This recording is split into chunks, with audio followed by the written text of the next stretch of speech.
ഇന്തിളാറുൽ ഫർജ് ഇബാദ.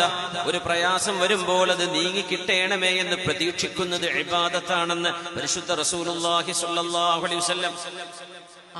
അങ്ങനെ ചിന്തിച്ചോ?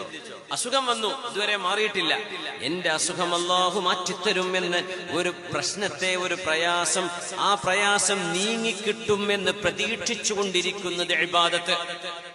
കച്ചവടം ശരിയായിട്ടില്ല, പൈസ കുറെ നഷ്ടമായിട്ടുണ്ട്, കടത്തിൽ കുടുങ്ങിക്കിടക്കുകയാണ്, എന്റെ കടമല്ലാഹു വീട്ടിത്തരും, എന്റെ കടമല്ലാഹു വീട്ടിത്തരും, അല്ലാഹു എന്നെ കൈവിടില്ല എന്ന് പ്രതീക്ഷിച്ചു കൊണ്ടിരിക്കുന്ന ഓരോ സെക്കൻഡും ഇബാദത്ത്.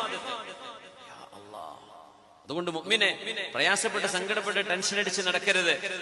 ഇന്തിളാറുൽ ഫർജ്, അല്ലാഹു അതെനിക്ക് റാഹത്താക്കി തരും എന്ന് പ്രതീക്ഷിക്കുക. ആ പ്രതീക്ഷയിലാണ് നിങ്ങൾ ജീവിക്കുന്നതെങ്കിൽ ഓരോ സെക്കൻഡും ഇബാദത്താണ്. പിന്നെ നമുക്ക് വരുന്ന പ്രയാസമല്ലല്ലോ, അത് ആശ്വാസം.